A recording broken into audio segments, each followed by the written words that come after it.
The ugliest house on Winslow Street stood before me, its broken windows staring back like hollow eyes that had seen too much and given up on seeing anything more. Paint peeled from the walls in long strips that curled away like dead skin, shedding from a body that no longer cared to hold itself together. The roof sagged in the middle, exhausted from decades of holding itself up against storms and seasons and the slow, relentless weight of time. Weeds had claimed the yard so completely that the porch steps had nearly disappeared beneath them, swallowed by green that no one had bothered to cut back in years. My hand trembled slightly as I signed the paper. $3. That was all this place cost. That was all I had left to give. At 54 years old, after 32 years of marriage, everything I owned fit into a single suitcase sitting in the trunk of my car. This crumbling shell of a building that no one else wanted was about to become the only thing in the world that truly belonged to me. The pen felt heavy in my fingers as I wrote my name on the line, each letter a small act of defiance against everything that had brought me to this moment. But standing there on that overgrown sidewalk with the autumn wind picking up and the smell of dead leaves mixing with something older and mustier coming from the house itself, I did not know yet what secrets lay hidden beneath those rotting floors. I did not know that this forgotten wreck, this place that three other buyers had fled from in fear and failure, would change everything I had lost. Because only 3 weeks earlier, my life had been something else entirely. The office had beige walls and a clock that ticked too loudly, each second marking time that suddenly felt like it was running out. Gordon sat across from me in a leather chair, his hands folded on the mahogany desk between us, his expression calm in a way that felt rehearsed. After 32 years of marriage, every line on his face was as familiar to me as my own reflection. Every shift in his posture, every tone his voice could take, the way his jaw tightened when he was lying about something small, the way his eyes softened when he was about to deliver bad news he actually felt sorry about. But this version of him was someone I had never seen before. His explanation came quietly, methodically, as if he were discussing a business transaction with a client rather than the dissolution of our entire life together. The words floated through the air between us, landing one by one like stones dropped into still water, each one sending ripples that disturbed everything around it. Divorce, settlement, division of assets. The paperwork was already prepared. Every document printed and organized in neat stacks that spoke of weeks, maybe months of planning. Every signature line waiting for my hand. As my fingers flipped through the pages, trembling slightly against the expensive paper, understanding began to dawn like a slow and terrible sunrise. This was not sudden. This was not a decision made in the heat of an argument or the aftermath of some terrible fight that had pushed him over the edge. There had been no screaming match the night before, no thrown dishes or slammed doors, no affair discovered or secret revealed. This had been planned, carefully, deliberately.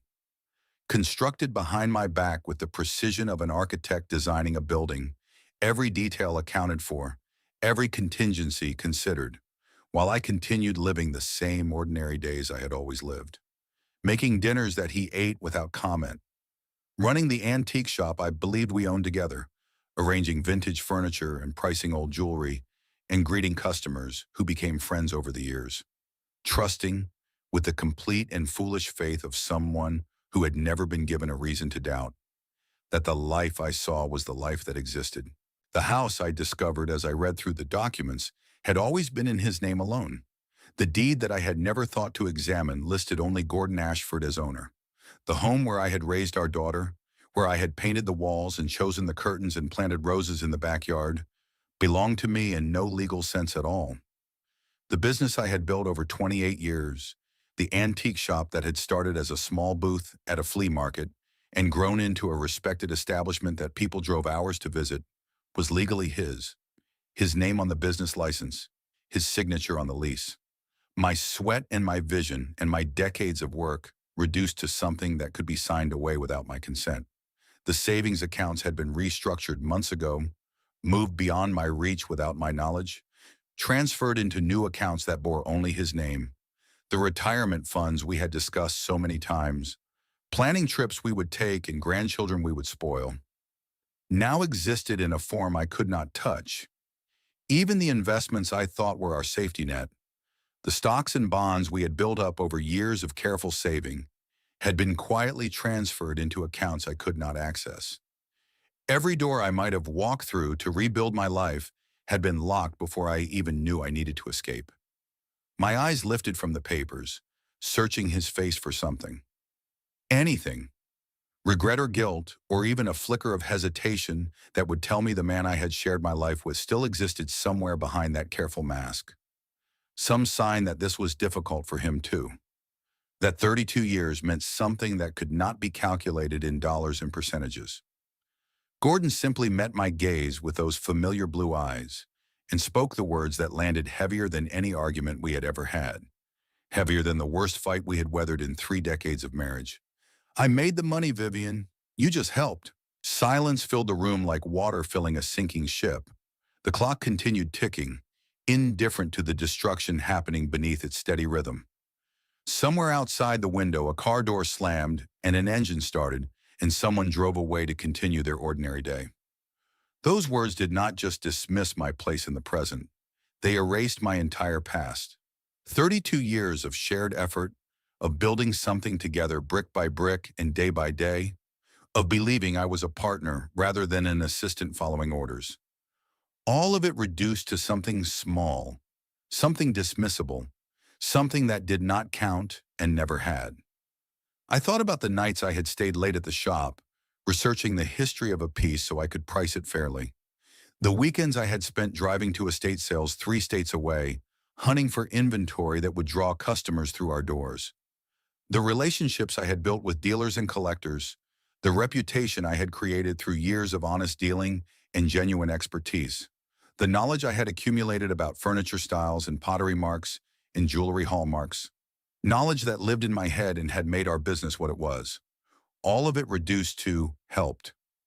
No argument came from my lips, not because I agreed with what he was saying, but because the realization arrived too quickly, too completely, leaving no space for denial or negotiation. Only a hollow clarity that everything I thought was secure, everything I had believed was built on solid ground, had been resting on a foundation that was never truly mine. Our daughter Celia stood in the doorway of the office, 29 years old, with her father's blue eyes and her father's certainty, and the expensive blazer she wore to her marketing job in the city. My heart reached toward her, waiting for some sign that this felt wrong to her too, that she would question what was happening, that the bond between mother and daughter, the connection we had built through bedtime stories and scraped knees and heart-to-heart talks about boys and dreams and fears, still meant something that could not be divided up in a divorce settlement. But she only looked at me with an expression I could not quite read. Pity, maybe, the way you might pity a stranger who had fallen on hard times. Or discomfort, the awkwardness of being present for something unpleasant that you wished would just be over. Or simply the desire to be somewhere else, anywhere else, rather than standing in this room watching her mother's world collapse. "Mom," she said quietly, and her voice carried no warmth, no reassurance, nothing that sounded like the girl who used to climb into my lap and tell me I was the best mother in the whole wide world. "Maybe this is for the best. You can start fresh." Start fresh. As if I were a whiteboard that could simply be wiped clean with a damp cloth. As if 54 years of life and 32 years of marriage could be erased and rewritten with a few words of encouragement and a positive attitude. The suitcase I packed was small. There was not much to take that was truly mine. Not much that Gordon's lawyers had not already claimed, or that I could prove belonged to me rather than to us, which meant to him. Some clothes that I had bought with money from our joint account, which was no longer joint. A few personal items that held more memory than monetary value. A locket my mother had given me, a scarf I had bought on our 20th anniversary trip to Paris, photographs of Celia as a baby that I slipped into my purse like contraband. The front door of the house I had lived in for 3 decades closed behind me with a soft click, a sound so small and ordinary that it seemed impossible it could mark the end of everything. I stood on the porch where I had watched Celia ride her first bicycle, where I had kissed Gordon goodbye on countless mornings, where I had sat on summer evenings drinking lemonade and believing that this was my life, my home, my place in the world. Now it was just a house that belonged to someone else, and I was just a woman standing on the sidewalk with a suitcase, not knowing where she would go next. The silence that followed was different from anything I had known. Not peaceful, like the quiet of a Sunday morning or a walk in the woods. Not restful, like the stillness before sleep, but empty, completely and terrifyingly empty. Like a room where all the furniture had been removed and only the echoes remained, bouncing off bare walls that had nothing left to absorb them. Temporary places became my life in the weeks that followed. Cheap motels with thin walls where strangers coughed through the night and televisions blared through the shared spaces, and the smell of industrial cleaner never quite masked the smell of all the desperate people who had passed through before me. Spare rooms offered by acquaintances who did not quite know what to say, who made awkward small talk over breakfast and left pamphlets about divorce support groups on my nightstand, and seemed relieved when I mentioned I would be moving on soon. Each location served as a reminder that I no longer belonged anywhere, that the life I had built, the identity I had constructed around being Gordon's wife and Celia's mother and the owner of the antique shop on Main Street, had been quietly dismantled while I was still living inside it. I was homeless in a way that went deeper than not having a roof over my head. I was unmoored, untethered, floating through days that had no structure and nights that had no rest. Mirrors became something to avoid, not because of the gray in my hair that had spread further in recent weeks, or the lines around my eyes that seemed deeper than they had been a month ago, but because I no longer recognized the life reflected behind me. Every time I caught my own gaze in a bathroom mirror or a store window, I saw a stranger looking back. A woman whose history had been erased without her permission. A woman whose life, it turned out, had never really been hers to claim. And yet beneath the confusion and the quiet humiliation that colored every interaction, every pitying glance from people who had heard what happened, something else was forming. Something that could not quite be named at first. Not anger, though anger lived in there somewhere, buried deep and waiting for its moment. Not even sadness, though sadness was the water I swam in every day, the air I breathed every night. But a slow, steady awareness that I had been left with nothing, not because I had nothing to give, but because everything had been taken without my noticing. I had not failed. I had been robbed. And there was a difference between those two things that mattered more than I could articulate yet. It was on one of those aimless afternoons, walking without direction just to fill the hours that stretched empty before me, that my feet stopped in front of a small office window on a side street I had never noticed before. The window was cluttered with outdated notices and fading advertisements, the kind of haphazard display that suggested no one had updated it in months or maybe years. Help wanted signs for jobs that had probably been filled long ago, notices about community events that had already passed, business cards for services no one had called about in ages. My eyes drifted over the usual listings without much interest. Rooms for rent that I could not afford, second-hand furniture that I had no place to put, part-time jobs for people who needed to fill their days with something other than silence and regret. And then one line caught my attention, typed on a yellowed index card that had been pinned to the board so long ago that the pushpin had rusted. Property for sale, $3. The number could not be right.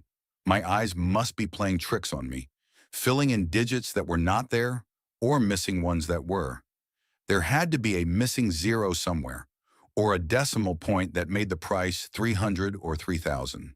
Some hidden condition or catch or explanation for the absurdity of a property being sold for less than a cup of coffee.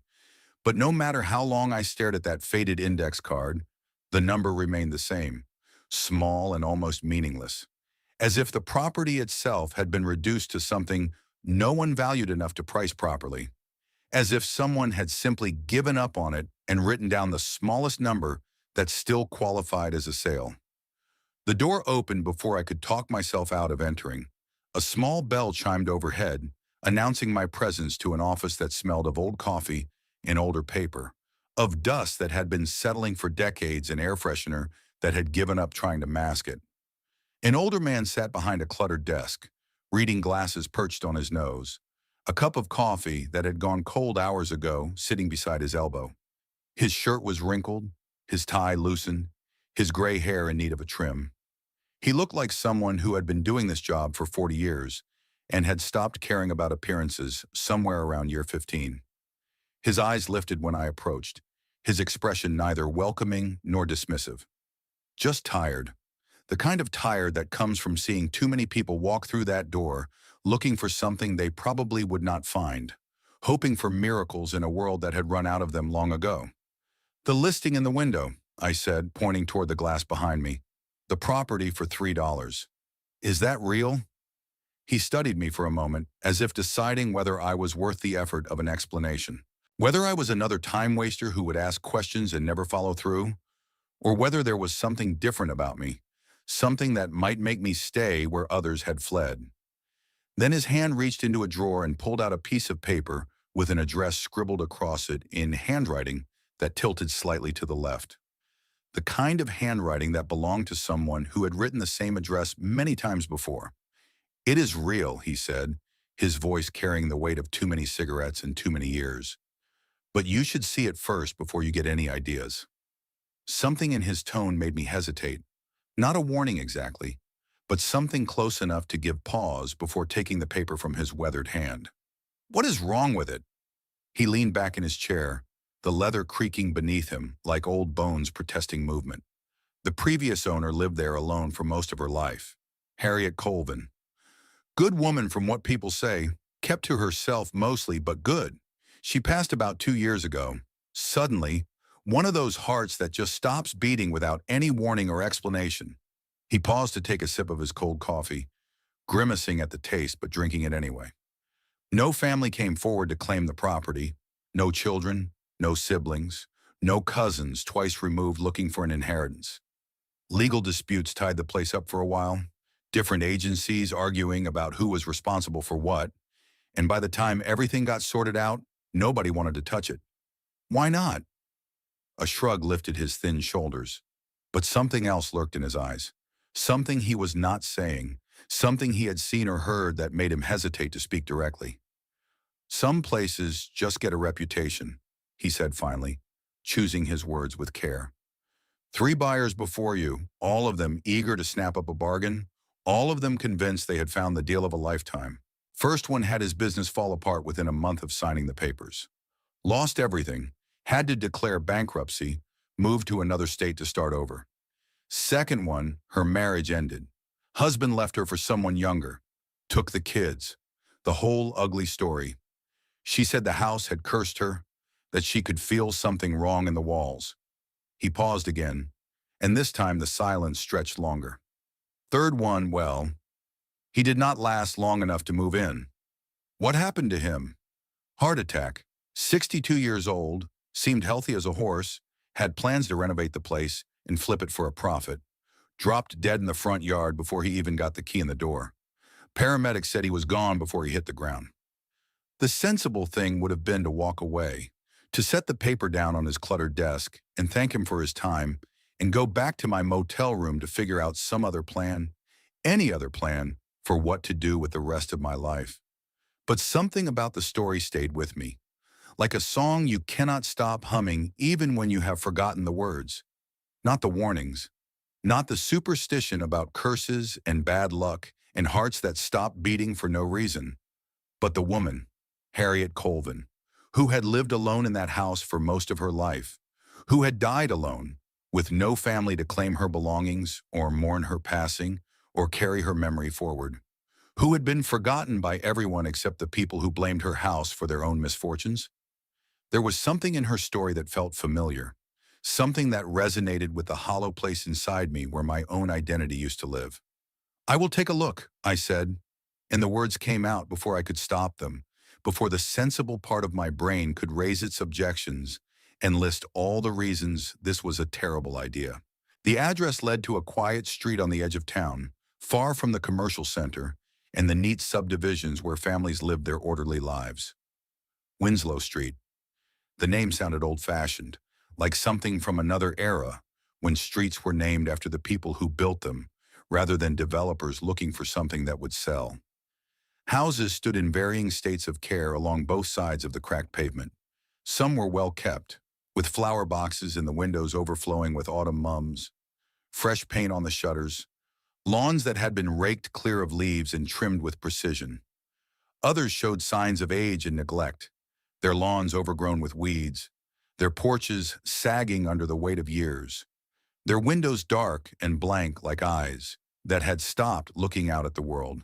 But none of them looked quite like number 47, the ugliest house on the street. It stood apart from its neighbors in a way that made it impossible to miss, even among the other neglected properties.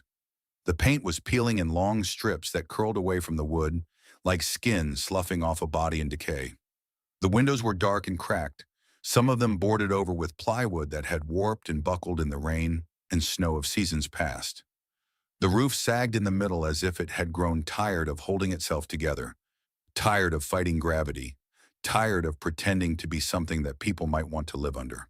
The yard had been consumed by weeds so completely that the porch steps had nearly vanished into the green tangle. Bushes that might once have been decorative had grown wild and shapeless, their branches reaching out like grasping hands. A fence that had once marked the property line had collapsed in sections, its posts leaning at angles that defied physics, held up only by the vines that had wrapped around them. My feet stopped at the edge of the property, and I stood there taking it in.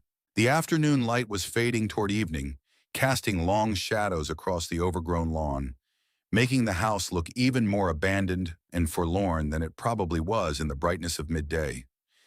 And something unexpected stirred inside me, something I could not quite explain or name, because the house was not just damaged, not just neglected, not just ugly.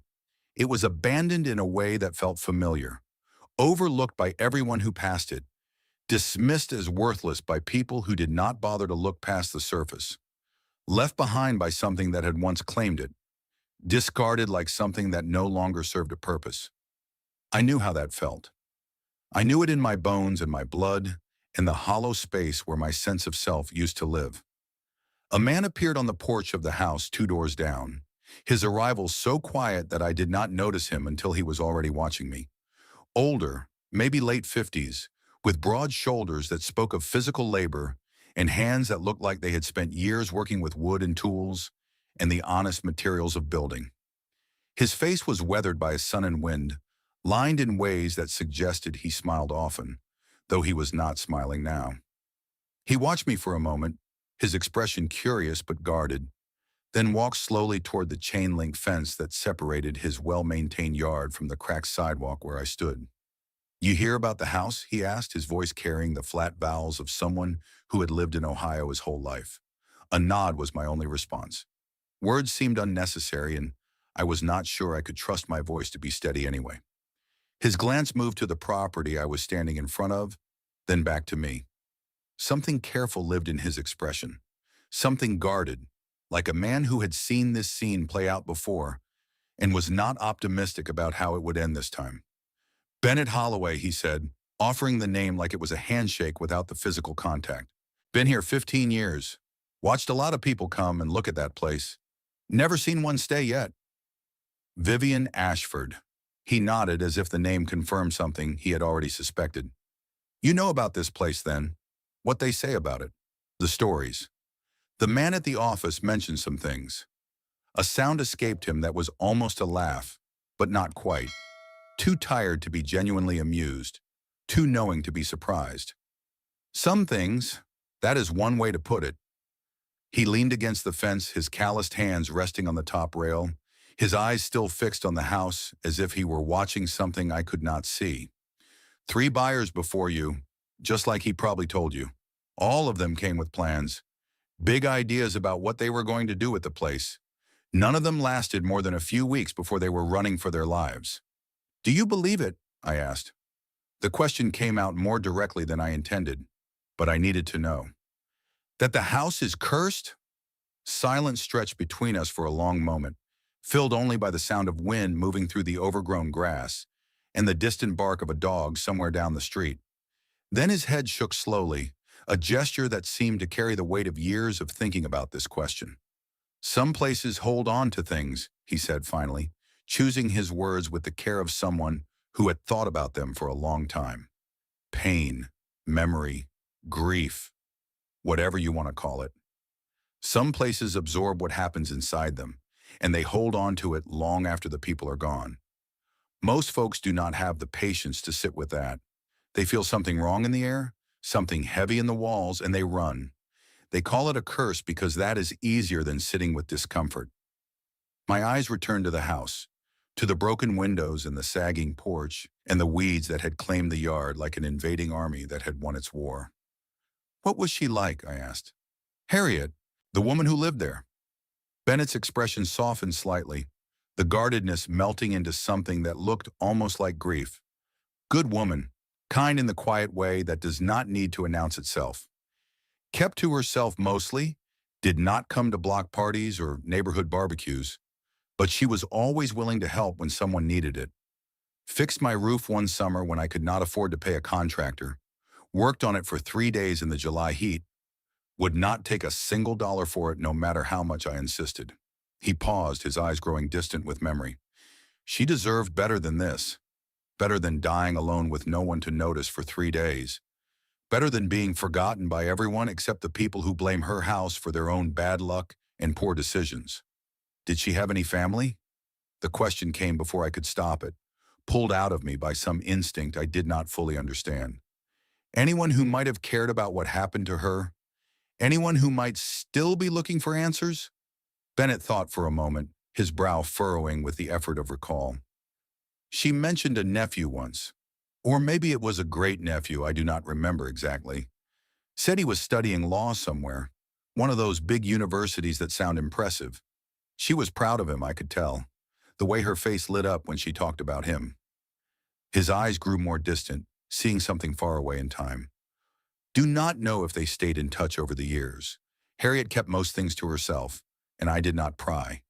Figured if she wanted to share, she would. The information filed itself away in my mind. A nephew, a law student, someone who might have cared about her once, someone who might still be wondering what really happened to his aunt.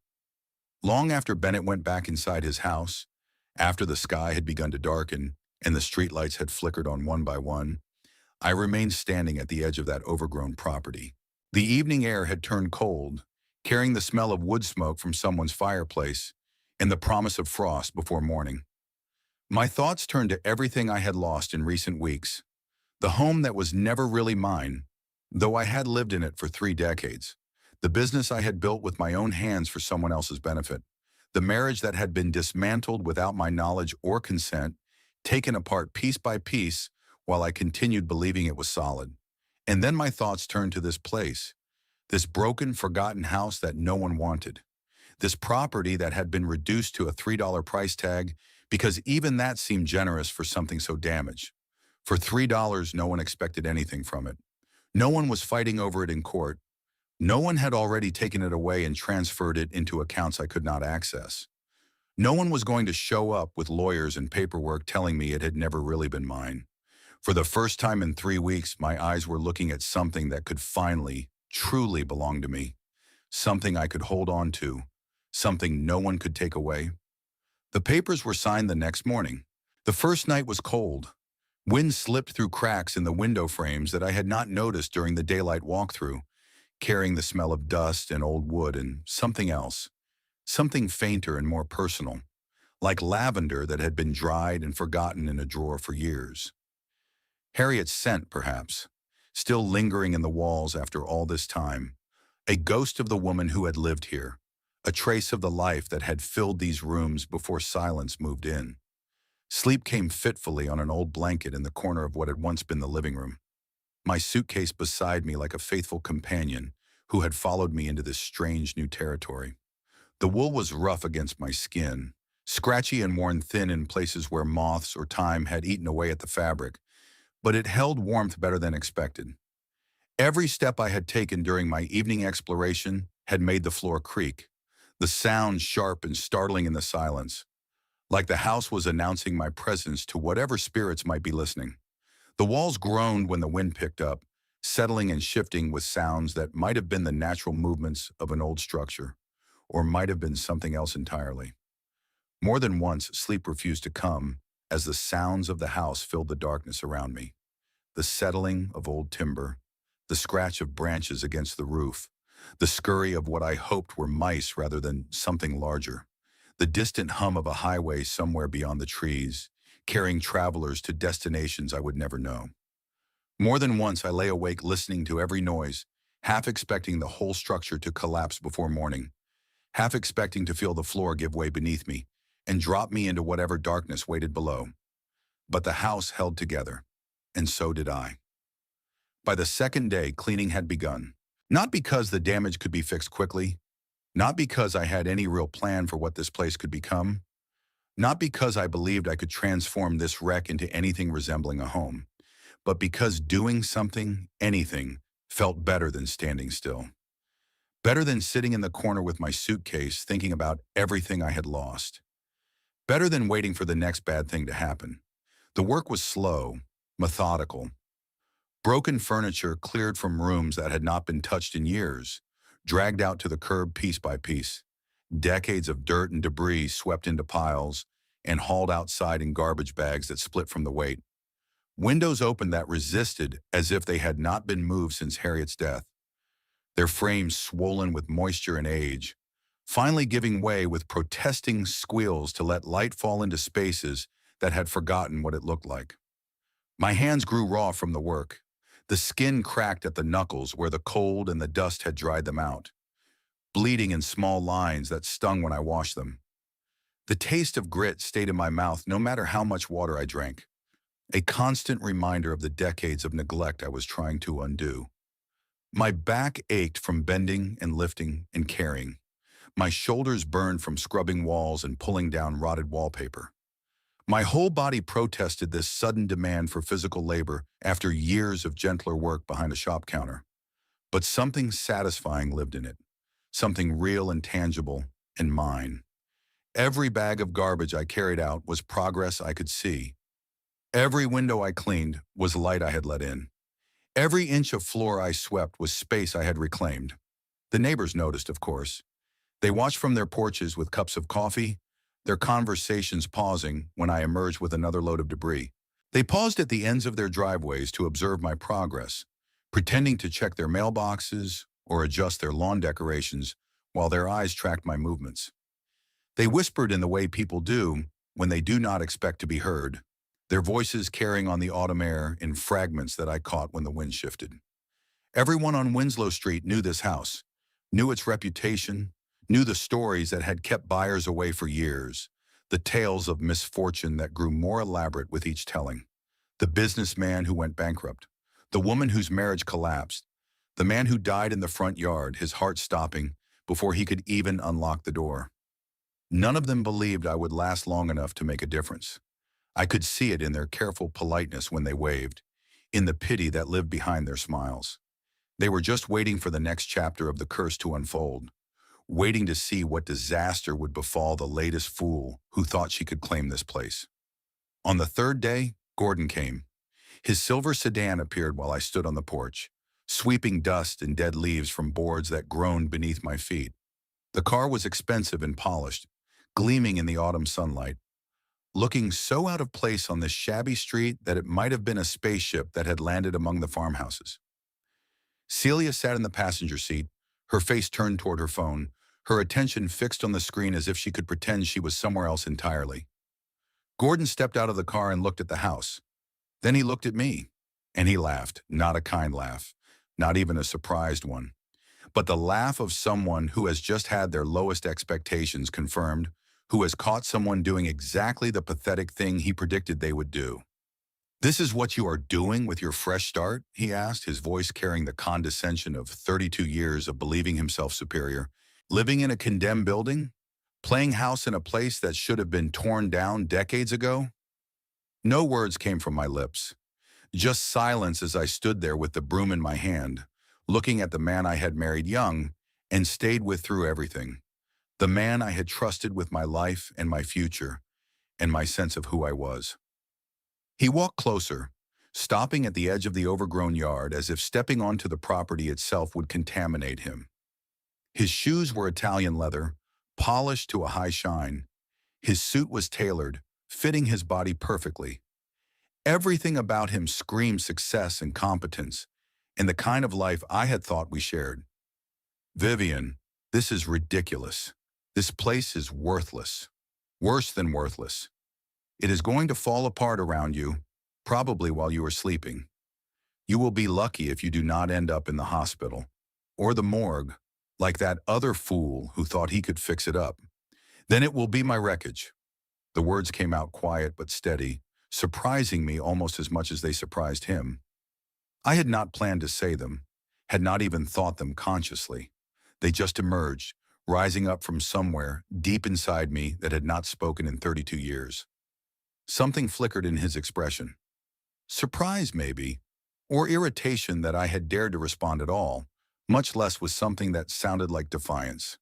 He was not used to me speaking back, not used to me standing my ground, not used to any version of me other than the agreeable, helpful wife who made his life comfortable. I am trying to help you, he said, his voice taking on the patient, reasonable tone he used when he thought he was being generous and misunderstood. I will give you $500 for this place. Right now, today, cash in hand. You can use it to find somewhere decent to live.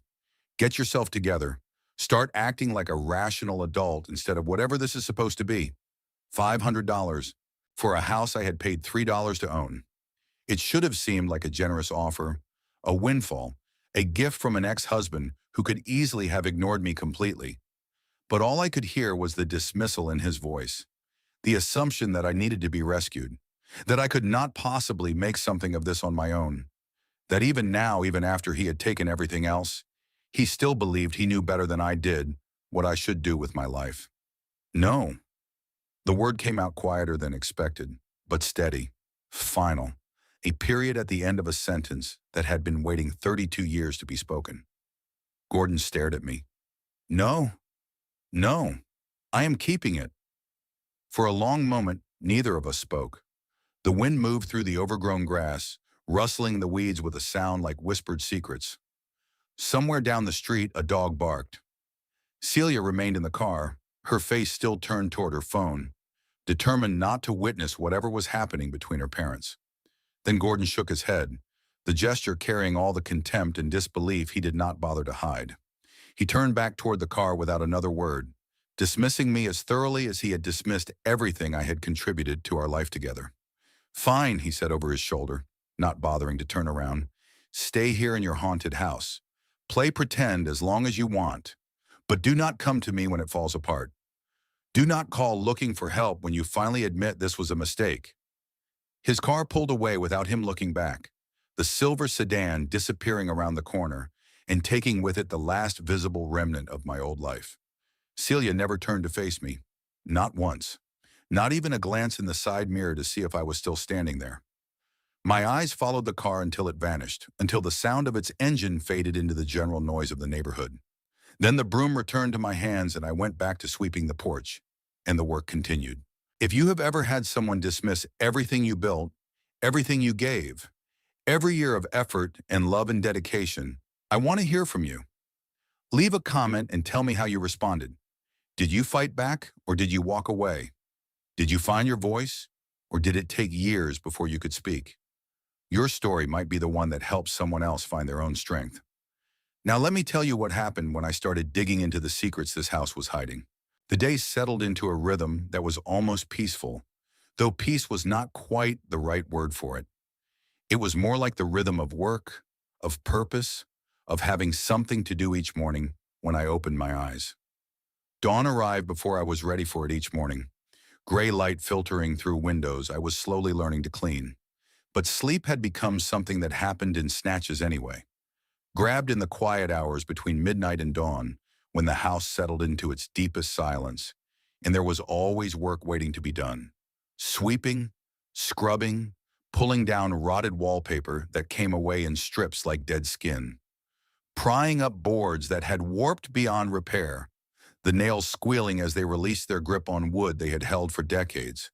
Carrying debris to the curb in bags and boxes and armloads that left my clothes covered in dust and my muscles aching with a good kind of pain. The house seemed to breathe a little easier with each piece of debris removed, each window cleaned, each room reclaimed from years of neglect. It was probably my imagination, but I could almost feel it relaxing around me, letting go of tension it had been holding since Harriet died alone in its hallway. Or maybe that was just me, projecting my own relief onto walls that could not feel anything at all. Bennett appeared on the fourth day.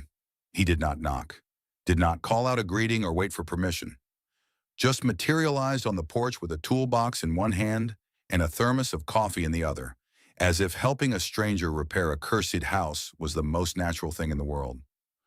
"Figured you could use some help," he said, extending the thermos toward me. The coffee inside was still hot, steam rising from the cap when I unscrewed it. "Also figured you could use some decent coffee. That stuff from the gas station will kill you faster than any curse." No argument came from me. Exhaustion had settled too deeply into my bones, and the work was clearly too much for one person. Besides, there was something comforting about his presence, something steady and reliable that I had not realized I was missing until it appeared. The lock on the front door was his first project, the old mechanism so rusted that it had been useless anyway. Then the broken window in the kitchen, carefully measured and fitted with new glass that let the morning light pour in. He worked quietly without small talk or unnecessary conversation, but something comfortable lived in his presence, something that asked nothing and offered something real. "You knew Harriet well?" The question came one afternoon while we replaced a section of floorboard in the hallway. The old wood splintered and soft with rot. His hammer paused against the nail he was driving, the sound echoing into sudden silence. "Well enough, I suppose. She was a private person, did not talk much about herself, did not share stories about her past or her family or whatever had brought her to this house in the first place. But she was good, the kind of good that does not need to announce itself or ask for recognition." "What happened to her?" "Really happened, I mean. Not the stories about curses and bad luck. Heart gave out. At least that is what the coroner said when they finally got around to examining her. Found her right here, in this hallway we are working on now. She had been gone for 3 days before anyone noticed something was wrong. 3 days of mail piling up in the box. 3 days of newspapers accumulating on the porch. 3 days of a woman lying dead in her own home with no one to miss her." My eyes dropped to the floor beneath my feet, the floor where Harriet Colvin had died alone. The wood was worn smooth in places, marked by decades of her footsteps. I wondered if she had known she was dying, wondered if she had tried to reach the phone or the door, wondered if her last thoughts had been of the nephew she was proud of, or the life she had lived in these rooms, or simply the unfairness of ending this way. "She deserved better," Bennett said quietly, echoing what he had said that first day we met. "Someone should have been there. Someone should have noticed." We worked in silence after that, the only sounds the hammer strikes and the creak of old boards. But his words stayed with me, settling into the house alongside the dust and the memories. It was on the seventh day that everything changed. The dining room had become almost livable by then, cleared enough to serve as a workspace and a place to sit when my body demanded rest. The floor was in better condition than the rest of the house, the boards fitting together more tightly, the wood less warped by time and weather. Someone had taken care of this room, I realized, had maintained it more carefully than the rest of the house, as if it held some special significance. But something near the center of the room kept catching my attention. One board sat slightly higher than the others, just enough to notice if you were looking, just enough to feel beneath your feet if you walked across it slowly. A small irregularity that my eyes kept returning to, that my feet kept stumbling over, that refused to fade into the background no matter how many times I told myself it was nothing. At first, the anomaly was ignored, just another sign of the house settling, another imperfection in a building full of imperfections, another repair that would need to wait its turn behind more urgent projects. But the more I moved around the room, the more it stood out. A small detail that refused to blend into the background, a piece that did not quite fit, a whisper at the edge of hearing that kept getting louder. Eventually, curiosity won. My knees hit the floor and my hand ran along the edge of the raised board. It felt different from the others, smoother somehow. The edges more carefully cut, deliberate in a way that spoke of intention rather than accident. A flathead screwdriver worked its way into the gap between the boards. The wood resisted at first, holding on to whatever secret it had been protecting. Then it gave way with a sharp crack that echoed through the empty room like a gunshot, like a door being forced open, like the breaking of a seal that had been intact for decades. Beneath the board was a hollow space that did not match the rest of the floor's structure. Not a gap caused by rot or settling, not an accidental void left by careless construction. This was intentional, carefully created, deliberately hidden. Inside the hollow sat a metal box, worn and weathered, the surface marked by years of darkness and moisture, but intact, protected from everything except the slow passage of time, as if someone had placed it there carefully, knowing it would be found eventually, but wanting to make sure only the right person would discover it. The box lifted out slowly, heavier than expected, the weight of something real, something important, something that had been waiting in the darkness for exactly this moment. My hands trembled as I set it on the floor beside me, the same trembling I had felt when signing those divorce papers 3 weeks ago, when realizing that everything I thought I knew had been wrong, when understanding that my life had been built on foundations I did not own. Because this moment felt different too, like stepping into something I did not fully understand yet, like opening a door that could not be closed again. The lid opened with a creak of old hinges. Inside were documents, neatly folded despite their age, protected by the metal that surrounded them. Letters tied together with a faded ribbon that had once been blue, now gray with dust and time, and a sealed envelope placed on top of everything else, positioned carefully as if it were the most important thing in the box. Handwriting covered the front of the envelope. Careful and deliberate, each letter formed with precision despite the slight tremor that suggested an elderly hand. The ink had faded slightly over the years, but the words were still clear, still legible, still waiting to be read. To whoever finally stays. Something shifted inside me when I read those words. Not a warning, though the words carried weight. Not a message left in fear, though they spoke of something that had been hidden, but recognition, understanding, connection. Like whoever had written them had known that one day someone would come along who would not walk away. Someone who would see past the rumors and the curses and the $3 price tag. Someone who would stay when everyone else had fled. Someone like me. The envelope opened slowly, my fingers careful not to tear the aged paper. The letter inside was written on thin stationery, the kind that felt fragile beneath my fingers, that might crumble if handled too roughly. The handwriting was shaky in places, wavering in ways that suggested the writer had been elderly or ill or both. But the words themselves were steady, clear, purposeful. "If you are reading this," the letter began, "then you are the one who stayed. I have waited a long time for someone like you. I have watched 3 others come and go, frightened away by their own failures that they blamed on me and my home. But you stayed, and that means you are ready to know the truth." The reading continued, and with each paragraph, the picture became clearer, darker, more complicated than anything I had imagined. Harriet Colvin had not simply died in this house. She had left behind something she had protected for over 40 years. Evidence of a wrong that had never been made right, a crime that had never been punished, a theft that had been covered up by people with money and power, and lawyers who knew how to make inconvenient truths disappear. The letter spoke of ownership, of land that had been taken through processes that looked legal on paper, but were built on lies and intimidation, of documents that proved what had really happened, hidden away because they would have been ignored or dismissed or destroyed if left in the open. And it spoke of names, people who had been involved, people who had profited from what she had lost, names that meant nothing to me at first, but which I would come to know all too well. One name appeared more than once, circled in some places, underlined in others. Warren Kessler. The other documents came out of the box one by one, each one adding another piece to the puzzle. Land surveys from the 1970s, transfer records that showed properties changing hands for impossibly low prices, legal correspondence that revealed the pressure tactics used to force owners to sell, a map drawn by hand, marking properties that extended far beyond the boundaries of this single lot, showing a pattern of acquisition that spread across the county. The pieces fell into place slowly, then all at once. This house was not just a forgotten property, it was evidence. Proof that Harriet Colvin had been systematically stripped of land that was rightfully hers.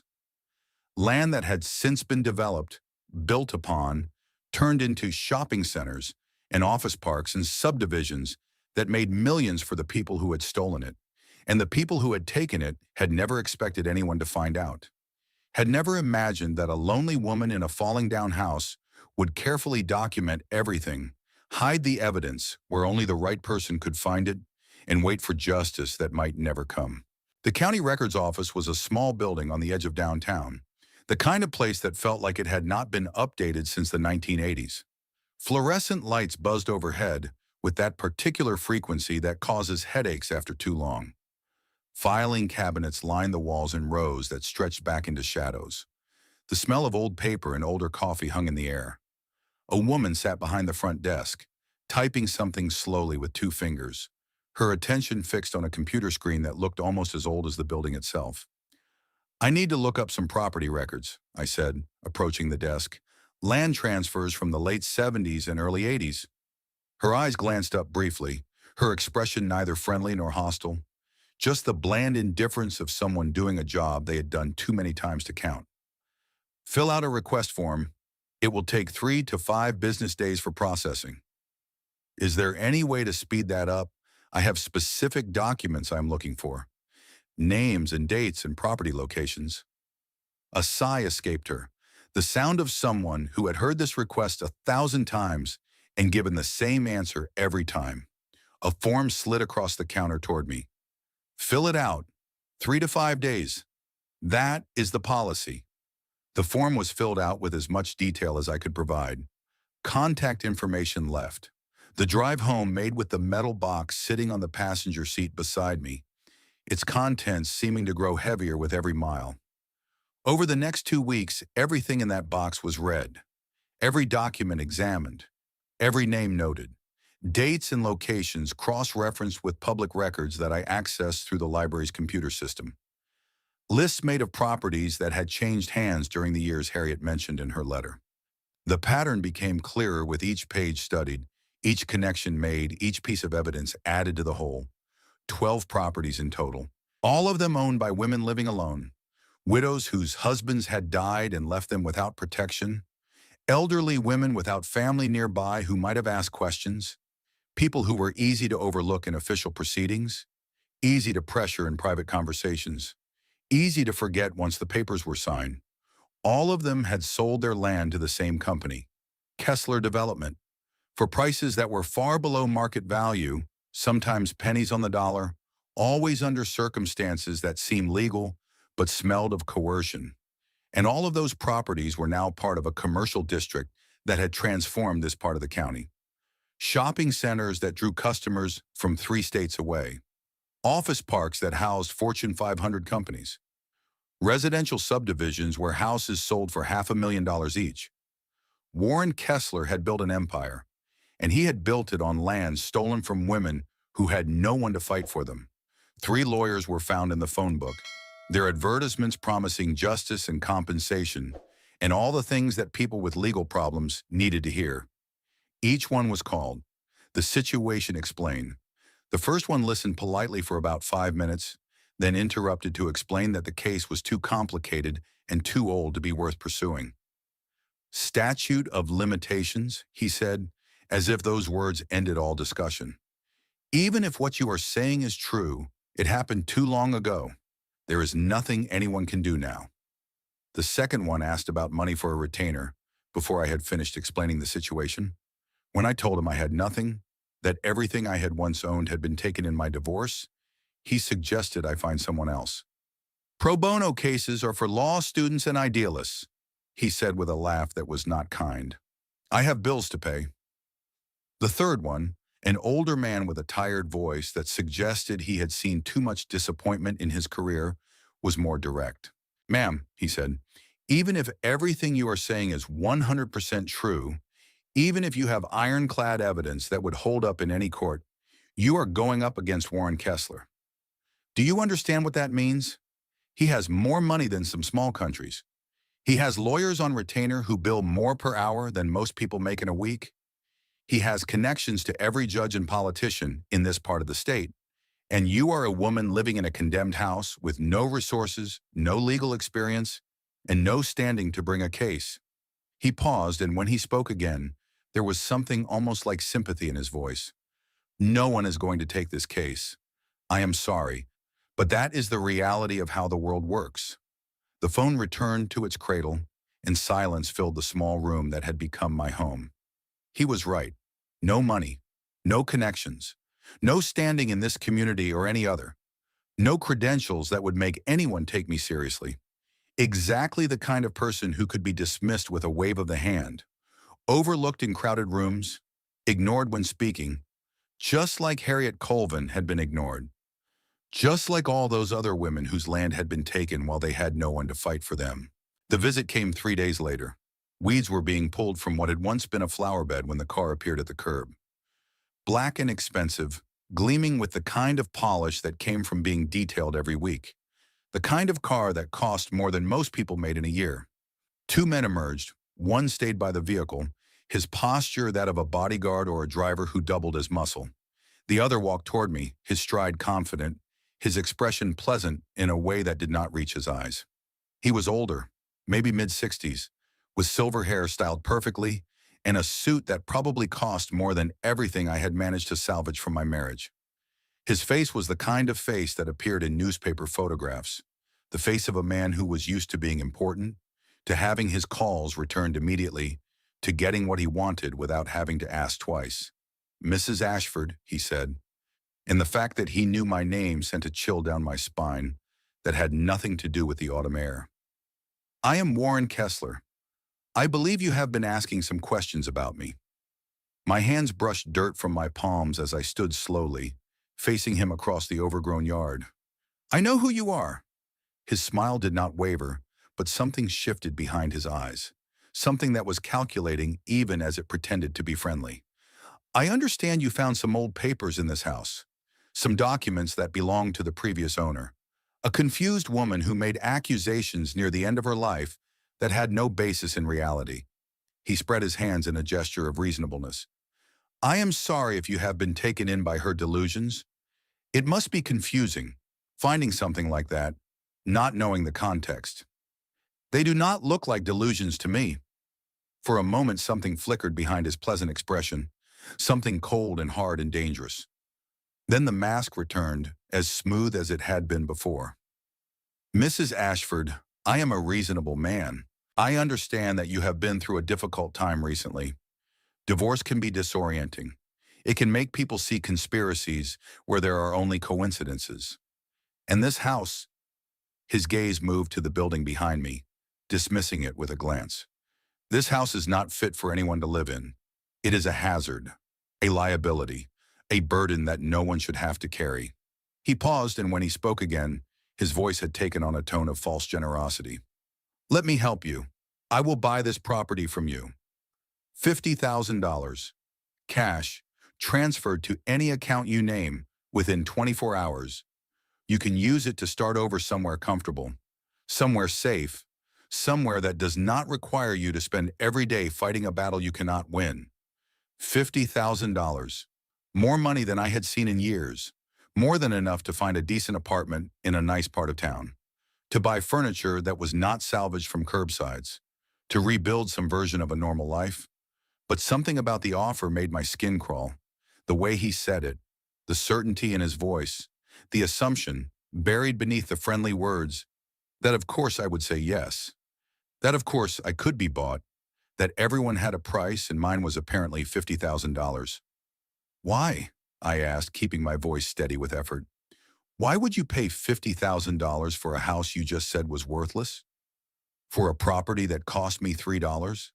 His smile tightened almost imperceptibly. because I am a generous man, because I feel sorry for what you are going through, and because I would hate to see you waste more of your time on something that will only bring you disappointment in the end." My eyes held his, taking in the expensive suit, the confident posture, the careful, calculated smile that hid whatever was really going on behind it. And my thoughts turned to Harriet Colvin, who had been called confused, who had been dismissed and ignored, who had hidden her evidence because she knew that speaking the truth would only get her hurt, that the people who had taken her land would take everything else if she gave them the chance. "No," I said. Kessler blinked, and for just a second, genuine surprise flickered across his face. "Excuse me? No, I am not selling." For a long moment, neither of us moved. The wind rustled through the overgrown grass. The driver by the car shifted his weight, his hand moving slightly toward his jacket. Somewhere down the street, the same dog that always barked began its afternoon chorus. Then Kessler's expression changed. The pleasant mask slipped away, revealing something harder beneath. Something that had been waiting there all along, hidden behind the smiles and the generous offers and the reasonable tone. "You are making a mistake," he said, his voice quiet but carrying a weight that felt like a threat even without explicit words. "This house has a history of bringing bad luck to the people who try to claim it. Terrible things have happened to people who would not listen to reason. I would hate very much to see that pattern continue with you." He turned and walked back to his car without waiting for a response, his posture still confident, his stride still unhurried. The vehicle pulled away smoothly, disappearing around the corner, leaving me standing alone in the yard with my heart pounding and my hands shaking. That night, sleep was impossible. Every sound the house made seemed amplified, threatening. The creaking of old wood, the wind against the windows, the settling of a structure that had been standing for decades, making noises that might have been natural or might have been something else. And sometime after midnight, well past the hour when the neighborhood had fallen completely silent, glass shattered. The brick lay on the floor of the living room when I stumbled out of my makeshift bedroom, surrounded by shards from the broken window that glittered in the moonlight like scattered diamonds. No note attached. No message painted on the brick or thrown in behind it. No explanation needed. The meaning was clear enough. Bennett arrived within minutes. He had heard the crash from his house and come running, wearing pajamas and boots that did not match, a flashlight in one hand and something that might have been a baseball bat in the other. "Are you hurt?" he asked, his eyes scanning me for injuries, then scanning the room for intruders. My head shook. "Just the window. Just a warning." His eyes moved to the brick on the floor, then back to me. His expression was serious in a way I had not seen before. The friendly neighbor replaced by something harder, something that had seen trouble before and knew what it looked like. "This is Kessler," he said. It was not a question. "He came by earlier today, offered to buy the house for $50,000. I said no." Bennett was quiet for a long moment, processing this information, fitting it into whatever he already knew about the situation. Then he nodded slowly, a gesture that seemed to carry weight. "You know what you're getting into," he said. "This is not going to be easy. Kessler has power in this town, money that opens doors and closes mouths, connections to everyone who matters, and you have nothing," I finished for him. "I know. I have absolutely nothing." His head shook.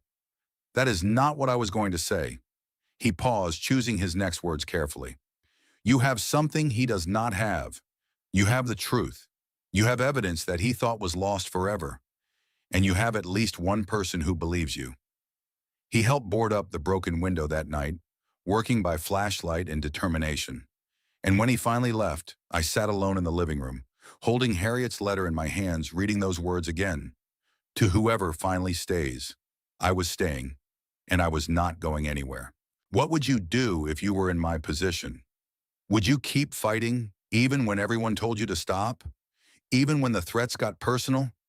Even when the most powerful man in the county made it clear that your stubbornness would have consequences? Or would you take the money and walk away, telling yourself that discretion was the better part of valor? Tell me in the comments. And if you are still with me, stay close, because someone unexpected was about to walk through my door. Someone who would change everything. But the hardest blow came from someone I never expected to hurt me. Celia appeared on my doorstep 3 days after the window was broken, standing on the porch that no longer sagged quite so badly, looking at the repairs that had transformed the exterior from disaster to merely neglected. She looked uncomfortable, her arms crossed over her chest in a defensive posture, her eyes avoiding mine as if making contact would force her to confront something she did not want to see. "Mom," she said, and her voice was different from the dismissive tone she had used in Gordon's office. Harder now, more urgent, more afraid. "You need to stop this." "Stop what exactly?" "Whatever you are doing with this house. The questions you have been asking around town, the lawyers you have been calling, the research you have been doing at the library." She paused and something that might have been guilt flickered across her face. "Dad told me what is going on. About the man who came to see you. About the offer you refused. He is worried about you. Your father is worried about himself." Celia's expression hardened, the guilt vanishing beneath something that looked like anger. "That is not fair. He has been concerned about you ever since you bought this place. He thinks you have had some kind of breakdown. He thinks the divorce pushed you over the edge, and now you are obsessing over conspiracy theories instead of dealing with reality. And what about you, Celia? What do you think?" No answer came for a long moment. She stood on my porch, looking at the house her mother had chosen over $50,000 in security and the chance to pretend nothing was wrong with the world, and I could see her trying to decide what to say. "I think you should let it go," she said finally. "Move on with your life. Stop living in this falling apart house and pretending you are going to change anything. You are not a lawyer, Mom. You are not a detective. You are a 54-year-old woman who used to run an antique shop, and now you are trying to take on one of the most powerful men in the state. And what if I told you that your father was involved? That the lawyers I have been calling might have his name in their files too? That the conspiracy you think I am imagining might reach all the way into the life we used to share?" Celia's face went pale. She took a step back, her foot catching on a loose board, her balance wavering for just a moment before she caught herself on the railing. "That is not. He would not. I do not know what he would or would not do," I said, and my voice was quieter now, carrying the weight of sadness rather than accusation. "I do not know anything anymore. Everything I thought I knew about my life turned out to be wrong. But I know what I found in this house. I know what Harriet Colvin documented before she died, and I know that someone is very scared about what might happen if that evidence comes to light." Celia left without saying goodbye, her car pulling away from the curb with more speed than the quiet street warranted. I stood in the doorway, watching her disappear, feeling something crack open inside my chest. My daughter had not come to check on me, to make sure I was safe, to offer support during a difficult time. She had come to warn me off, to protect her father from whatever I was about to uncover, to choose his side once again, just as she had chosen it in that office 3 weeks ago. And in that moment, I understood that I was truly alone in this, that the family I had built, the daughter I had raised, the connections I had maintained for 32 years, could not be counted on when things got difficult. The small table I had salvaged from the debris became my desk that night. The documents spread out in front of me, organized by date and category. Harriet's letter read one more time, her words burning themselves into my memory. "To whoever finally stays." Harriet had been alone too. She had known that no one would believe her if she spoke up, that the truth she had uncovered would be dismissed and buried and forgotten, like so many other inconvenient truths before it. That the people who had taken her land would take everything else if she gave them the chance to silence her. But she had not given up. She had hidden her evidence where only the right person could find it, waited for years, decades, for someone to come along who would not walk away, trusted that eventually someone would stay. One more call was made that night, reaching out to a legal aid organization that offered free consultations to people who could not afford attorneys. It was not much, but it was a start. The young man who appeared on my porch 1 week later did not look like salvation. He was maybe 32, with wire-rimmed glasses and a messenger bag slung over his shoulder that looked like it had been carried through law school and beyond. His suit was decent, but not expensive. The kind of thing a young professional might buy at a department store sale when he was just starting out and could not yet afford the tailored options. There was a nervous energy about him, a quality of uncertainty that suggested he was not entirely sure he should be there. "Mrs. Ashford?" he asked, looking at the house behind me with an expression I could not quite read. "Vivian Ashford?" A nod was my only response, one hand still on the doorframe, ready to close it if this turned out to be another threat dressed in professional clothing. "My name is Nolan Brennan. I am an attorney. I work with the Legal Aid Society, among other things." He paused and something shifted in his expression, something that looked almost like emotion. "And I think we need to talk about my aunt."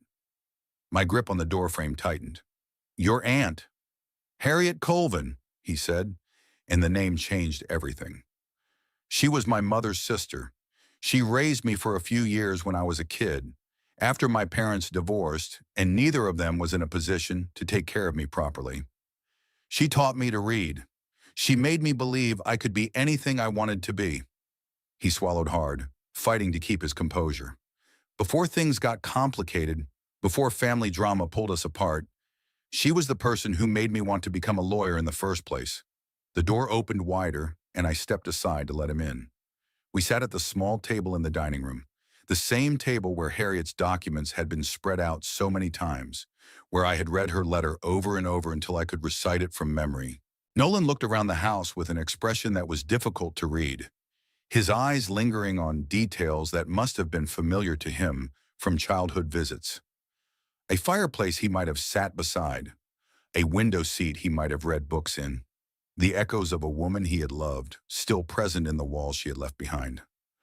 "I heard you found something," he said finally, pulling himself back to the present. "Something my aunt left behind. Something she was protecting."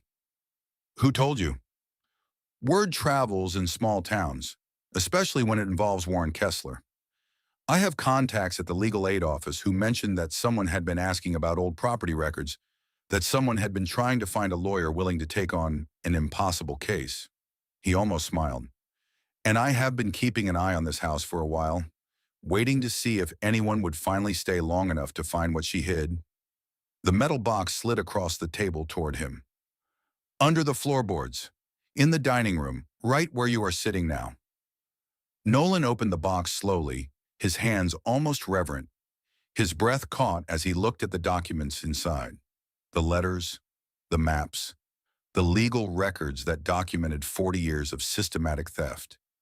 The envelope addressed to whoever finally stayed. "She told me about this once," he said quietly, his voice thick with emotion.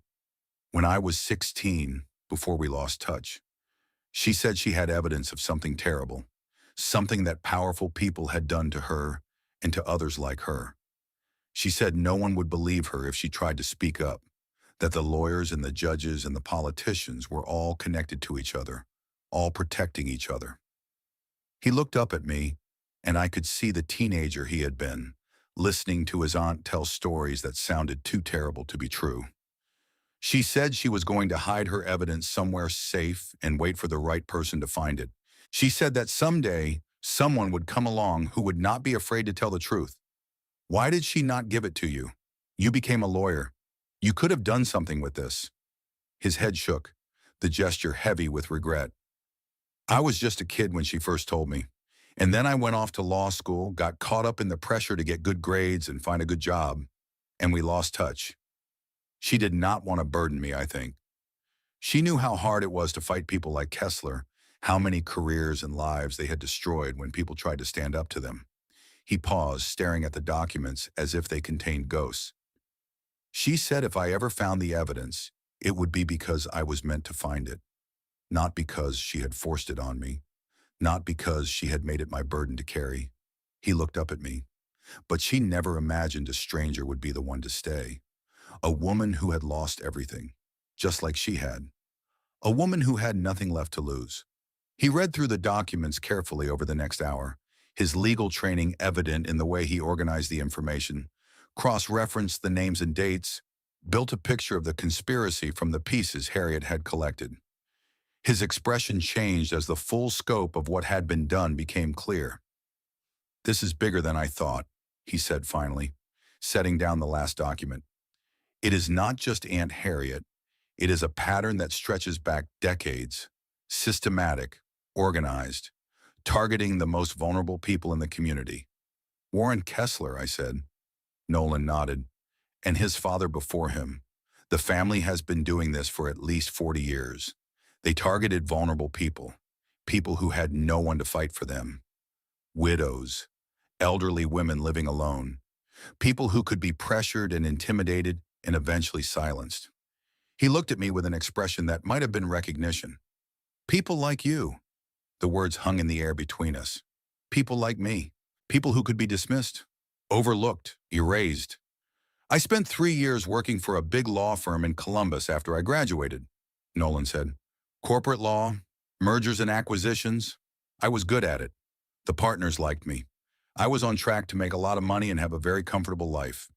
He looked around the room that his aunt had lived in, the house she had died in, the place where her evidence had been hidden and waiting. But I hated it. Every day I helped rich people get richer. I helped corporations avoid accountability. I used the skills my aunt had encouraged me to develop, the education she had believed in, to make the world a little bit worse. He met my eyes directly. I came back here 6 months ago, left the firm, took a massive pay cut to work with legal aid. I wanted to do something that mattered, something that would have made Aunt Harriet proud. And you think this matters? I think this is exactly why I became a lawyer in the first place. I think this is why she taught me to read and encouraged me to dream and believed in me when no one else did. His voice strengthened with conviction. I think this is what I was meant to do. Over the next month, Nolan and I worked together, building a case from the evidence Harriet had preserved. He had access to resources I did not. Legal databases that required expensive subscriptions, historical records that were only available to licensed attorneys, contacts in the county offices who remembered him from childhood, who had known his aunt, who were willing to dig deeper than the policy-bound clerks who had dismissed me. The picture that emerged was worse than I had imagined, worse than even Harriet's documents had suggested. 12 families in total, all of them targeted over a 40-year period, all of them pressured into selling their land for fractions of its real value, some through legal manipulation, through documents that were deliberately confusing and processes that were designed to overwhelm. Some through outright intimidation, through threatening letters and anonymous phone calls and accidents that might not have been accidents at all. Some through offers that seemed generous at first until you understood what was really being taken and what it would eventually be worth. And all of that land was now part of the Kessler development empire, shopping centers that drew customers from across the region, office parks that housed major corporations, residential subdivisions where houses sold for amounts that would have been unimaginable to the women who had been forced off their land decades ago. Millions of dollars built on a foundation of stolen property, an empire constructed from the suffering of people who had no one to fight for them. One name in particular stood out among the victims, a woman whose story resonated with something deep inside me. Ruth Pemberton, 83 years old when she signed away her family's farm in 1982.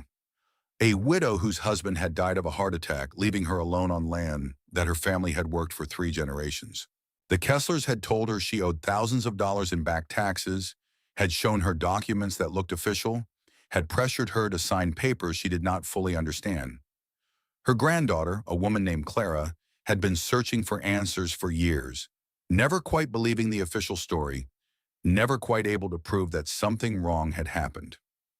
Nolan found her through the county records, tracked her down to a small apartment 2 towns over that bore no resemblance to the 100-acre property her grandmother had once owned. They told her she owed back taxes, Clara said when we met her in her small kitchen, surrounded by photographs of the farm she had visited as a child. Her voice was steady, but her hands shook as she held the coffee cup, the tremor of someone who had been waiting a long time to tell this story. Thousands of dollars that she did not have.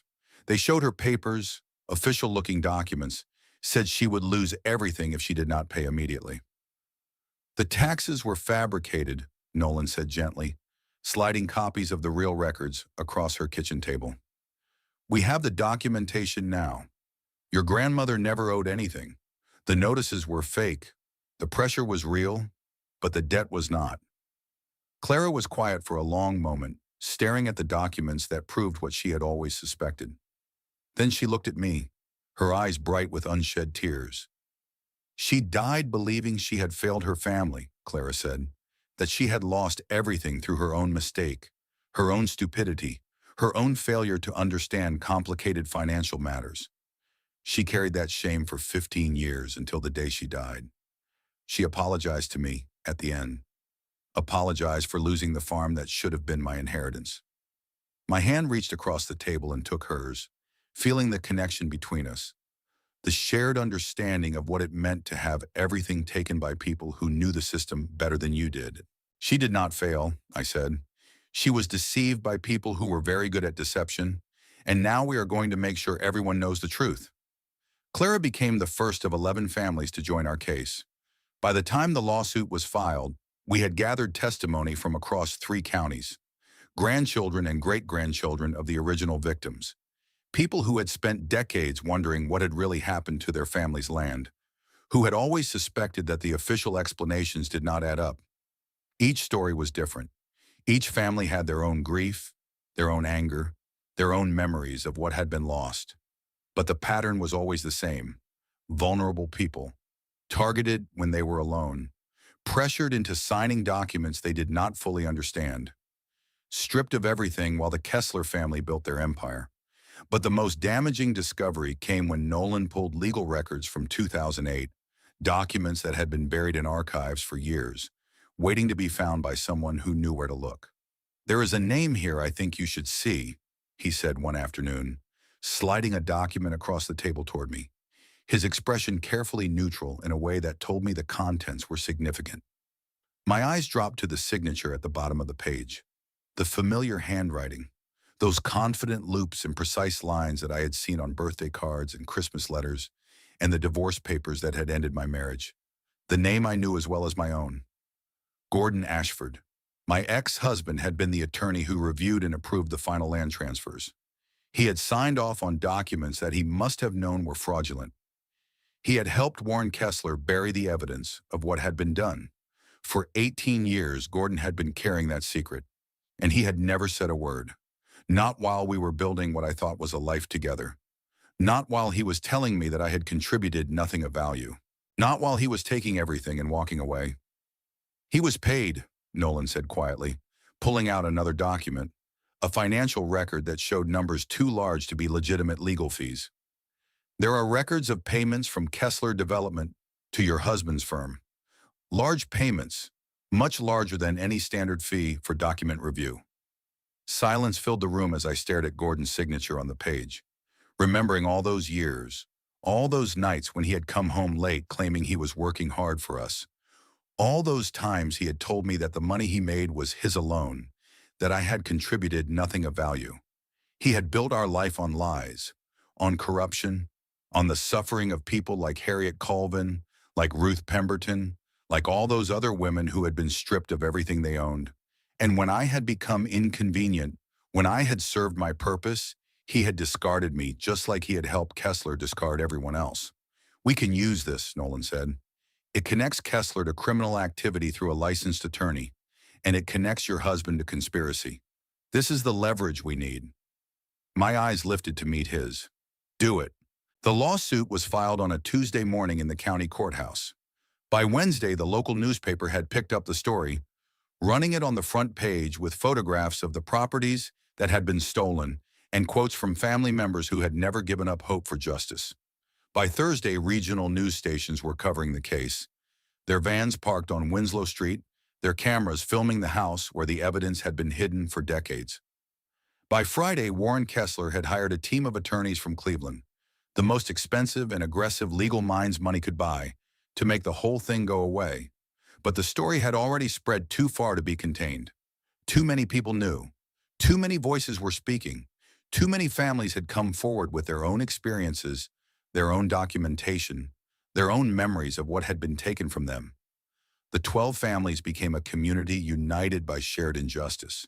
Scattered survivors who had never known they were connected, who had lived for decades believing their losses were isolated incidents, suddenly understood that they were part of something larger, something systematic, something that could finally be fought. Kessler fought back hard, as we knew he would. His lawyers filed motions to dismiss, claiming the statute of limitations had expired. They questioned the authenticity of Harriet's documents, hired handwriting experts who testified that the signatures might have been forged. They painted me as a confused, bitter woman who had been manipulated by a young attorney looking to make a name for himself, who had latched onto a conspiracy theory to give meaning to her empty post-divorce life.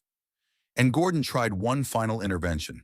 He appeared at my house unannounced on a morning when I was preparing for a meeting with Nolan, his face pale and drawn in a way I had never seen before. His expensive suit slightly rumpled as if he had slept in it. "Vivian," he said, his voice carrying a tone I had never heard from him, something that might have been desperation. "You need to stop this. Now. Before it goes any further." "Why? Because it is going to destroy you along with Kessler?" He stepped closer, lowering his voice even though there was no one around to hear. "I am trying to help you. I am trying to save you from making the biggest mistake of your life. If you keep pushing this, they are going to dig into everything. Your finances, your mental health, every questionable decision you have ever made. They are going to find ways to make you look like a crazy woman who cannot accept her divorce, who is seeking revenge through any means available. And what about you, Gordon? What will they find when they dig into your involvement? When they trace those payments from Kessler Development to your firm? When they connect your signature to documents that were used to steal land from vulnerable people?" Silence stretched between us, filled with years of things unsaid. "You signed those documents," I said, keeping my voice steady even though my heart was racing. "You helped them steal from those people. You took money to look the other way. And then you came home to me, year after year, and pretended to be an honest man who had earned everything he had through hard work." "I did what I had to do," he said, and his voice had lost its confidence, its certainty. "Kessler was powerful, is powerful. I did not have a choice. There is always a choice. You just made the wrong one." He left without another word, walking back to his car with his shoulders hunched, looking smaller than I had ever seen him. And watching him go, I knew that whatever connection we had once shared, whatever partnership we had built over 32 years of marriage, was truly and finally gone. The trial lasted 3 weeks. Every day I sat in that courtroom watching the proceedings unfold, watching the truth finally emerge into the light after decades of darkness. The wood-paneled walls seemed to absorb the weight of the testimony. The fluorescent lights hummed overhead with that constant electric buzz. The judge sat on the elevated bench, her expression carefully neutral, her attention focused on every word. Kessler's attorneys were as good as money could buy. Expensive, experienced, skilled at creating doubt, at twisting facts, at making complicated things seem simple, and simple things seem impossibly complicated. They objected constantly. They challenged every piece of evidence. They made speeches about the presumption of innocence and the unreliability of decades-old documents. But Nolan was better. He presented the evidence methodically, building the case piece by piece like a master craftsman building a house, document by document, witness by witness. Each piece of evidence connected to the next, each testimony building on what came before. He called Clara Pemberton to the stand, and she told the story of her grandmother with a quiet dignity that silenced the courtroom.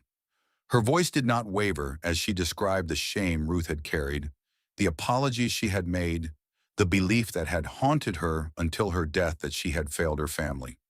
He called 3 other family members, each with their own story, each adding another weight to the scales of justice. An elderly man whose mother had lost her farm in 1985. A middle-aged woman whose grandmother had been pressured into selling a property that was now worth millions. A young woman who had grown up hearing stories about the land that should have been her inheritance. And then he called me. The witness stand felt exposed, vulnerable. Every eye in the courtroom fixed on me as I raised my right hand and swore to tell the truth. The truth that I had finally found. The truth that had been waiting for someone to discover it. Nolan walked me through everything. How I had found the house, the documents beneath the floor, the letter addressed to whoever finally stayed, the connections I had uncovered, one by one, until the full picture emerged of what had been done and who had been responsible. Then Kessler's lead attorney cross-examined me. "Mrs. Ashford," he said, his voice carrying the smooth condescension of someone who was very good at making witnesses look foolish. "Is it not true that you purchased this property just 3 weeks after your divorce was finalized?" "Yes." "And is it not true that you had no prior experience in real estate law, property research, or legal investigation of any kind?" "That is correct." "So you are asking this court to believe that you, a woman with no relevant expertise, no legal training, no background in investigation, stumbled upon evidence that professional investigators and attorneys missed for 40 years. Evidence that was supposedly right under everyone's noses, waiting to be found?" Silence stretched through the courtroom. I could feel the weight of every eye, the pressure of the moment, the importance of what I said next. "I am asking this court to believe the documents," I said, keeping my voice steady. "I am asking them to believe the witnesses who have come forward. I am asking them to believe the pattern that anyone can see if they bother to look at the evidence without prejudice. But why should they believe you? A woman who was just abandoned by her husband? A woman with obvious motivation to seek revenge? A woman who, by her own admission, has no expertise in any of the matters she claims to have uncovered?" I looked at the attorney, then at Kessler sitting at the defense table, then at the faces of the family members who had come to witness this moment. "Because I stayed," I said. "When everyone else walked away from that house, from those documents, from the truth that was too inconvenient to acknowledge, I stayed, and I kept looking. I refused to stop looking, even when powerful people tried to intimidate me, even when my own daughter warned me to give up, even when everyone told me I was wasting my time." I paused, letting the words settle. That is all I did. I refused to stop looking, and sometimes that is enough. The attorney had no follow-up questions. On the final day of testimony, Warren Kessler took the stand.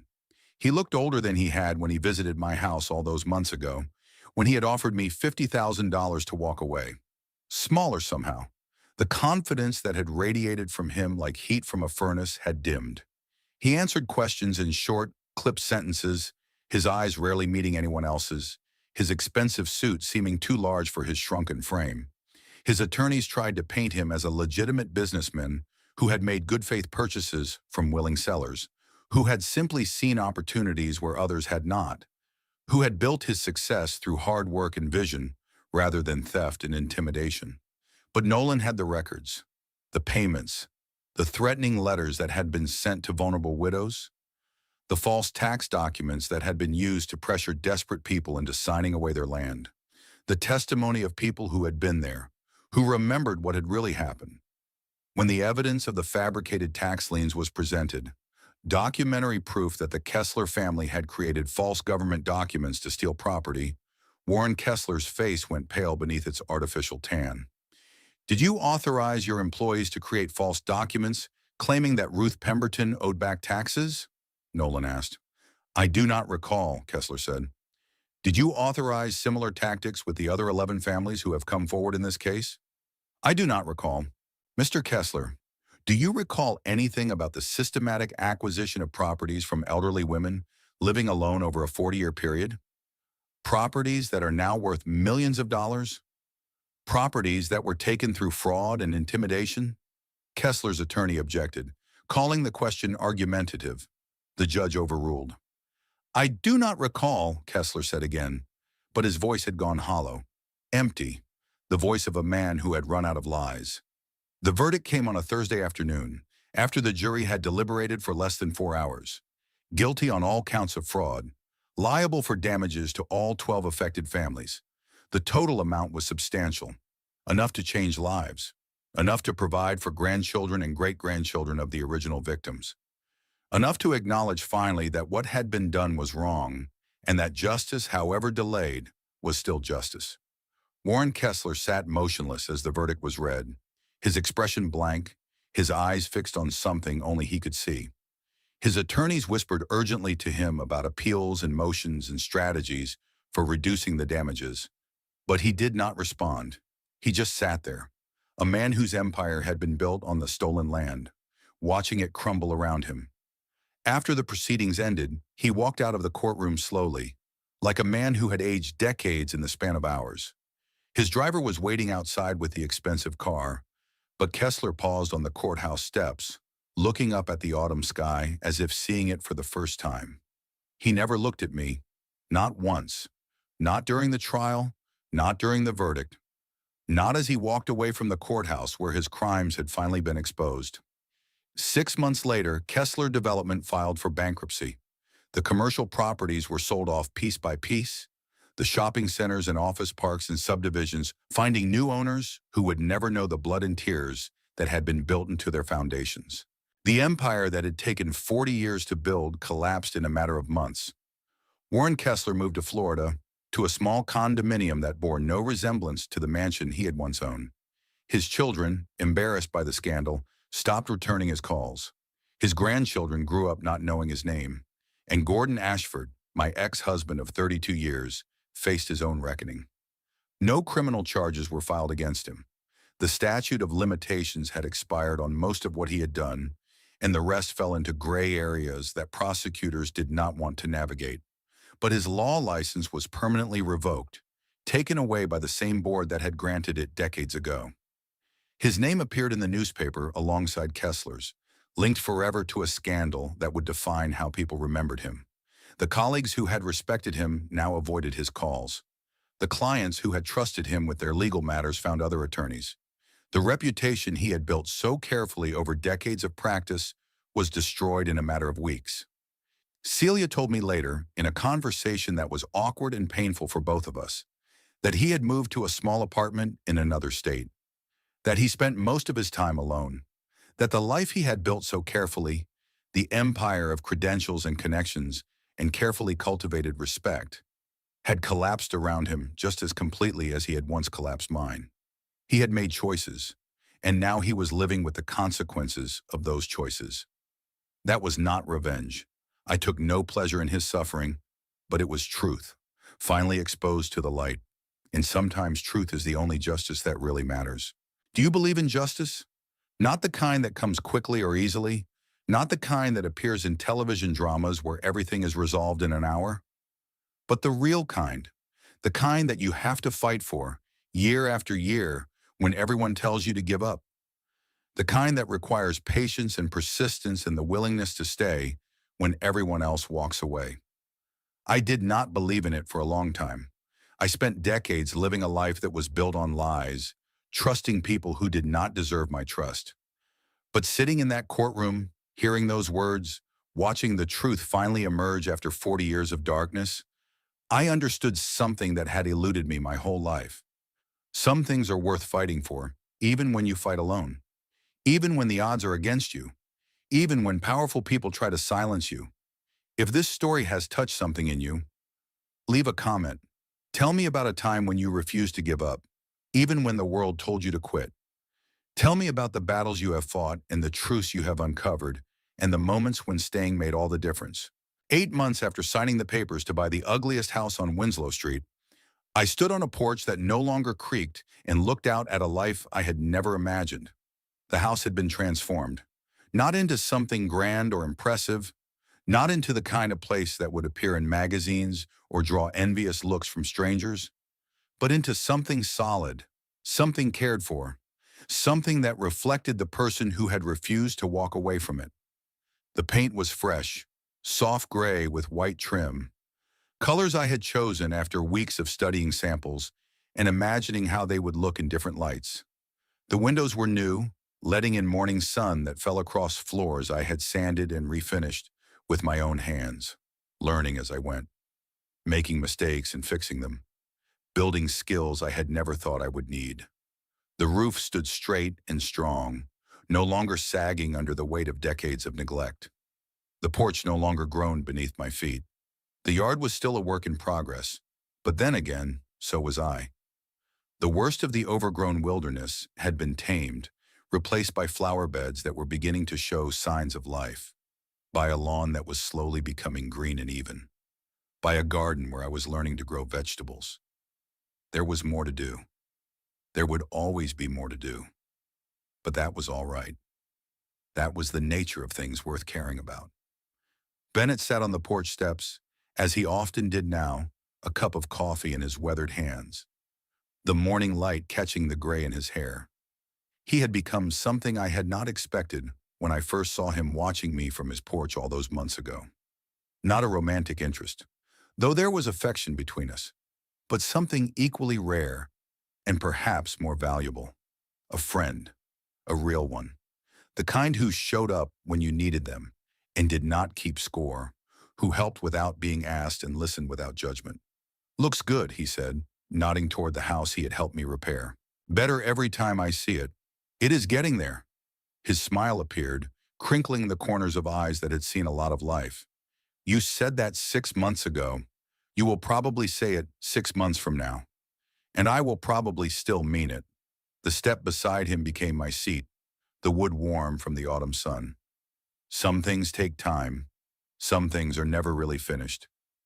We drank our coffee in comfortable silence, the kind that does not need to be filled with words, the kind that exists between people who have learned to trust each other through actions rather than promises.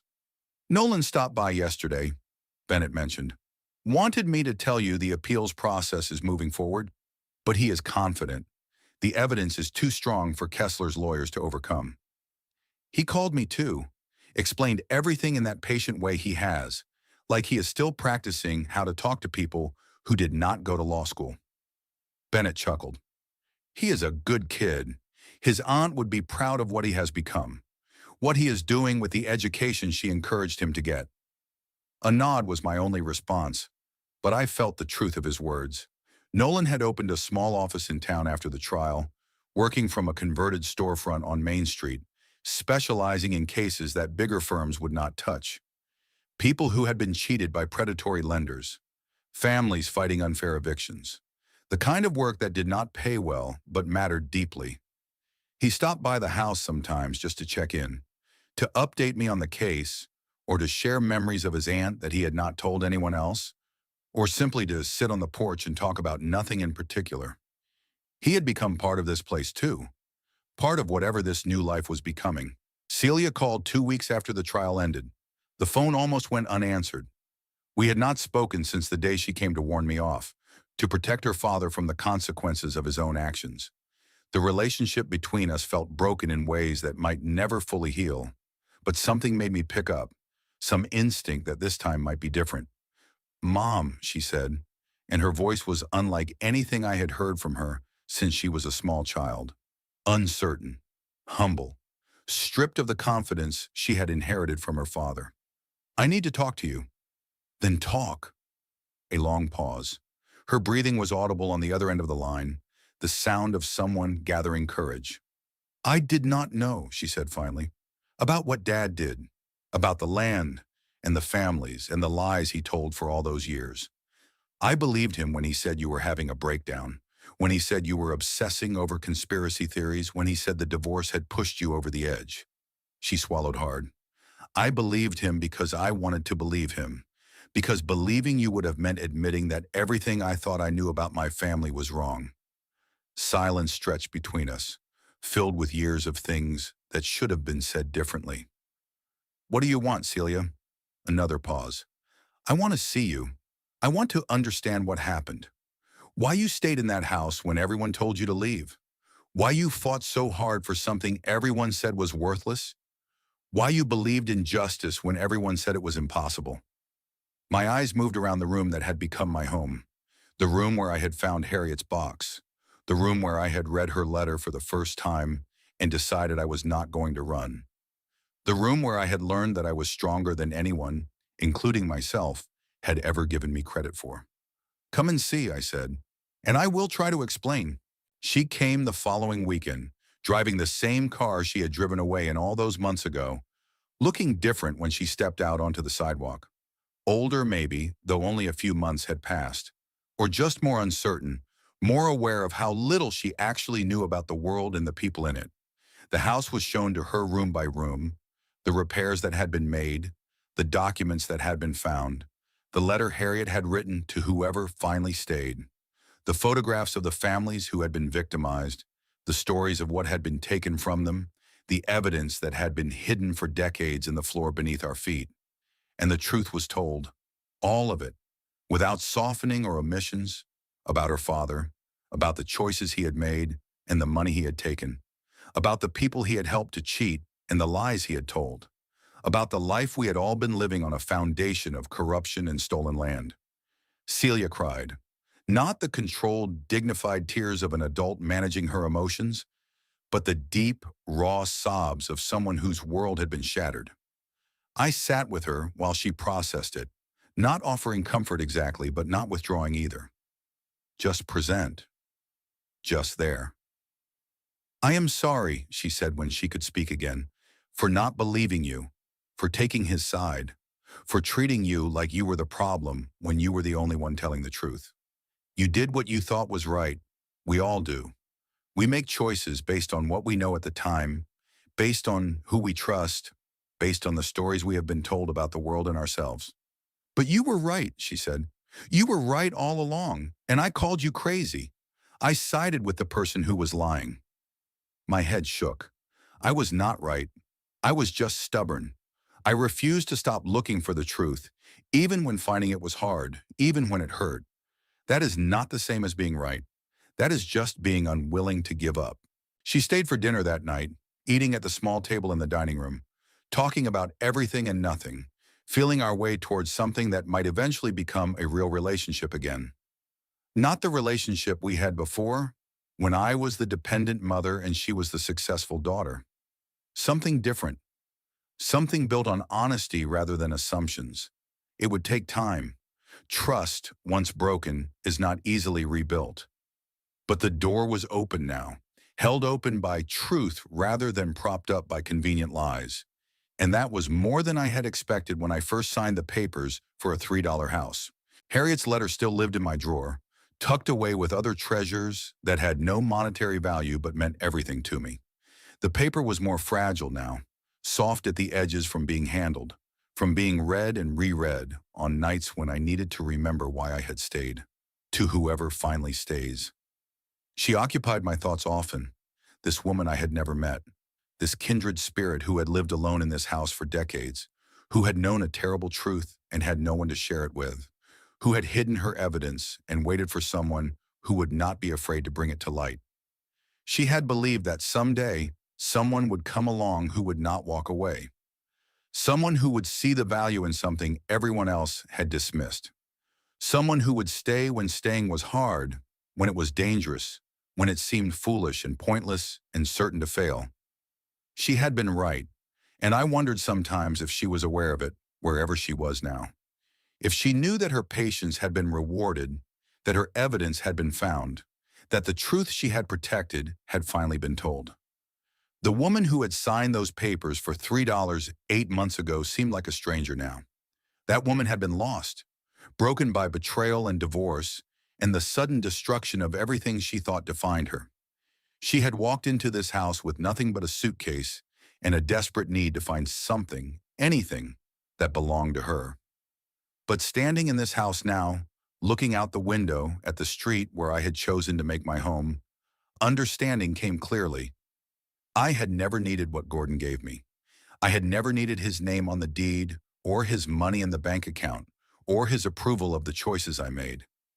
I had never needed to be Mrs. Ashford, wife of a successful attorney, mother to his daughter, keeper of his comfortable home. I had only needed the chance to prove what I was capable of when no one expected anything from me. The chance to be tested and to find that I was stronger than I knew. The chance to fight for something that mattered and to discover that I could win.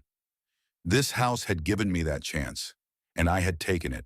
Evening light fell soft through the windows I had cleaned and the frames I had painted, casting long shadows across the floors I had restored.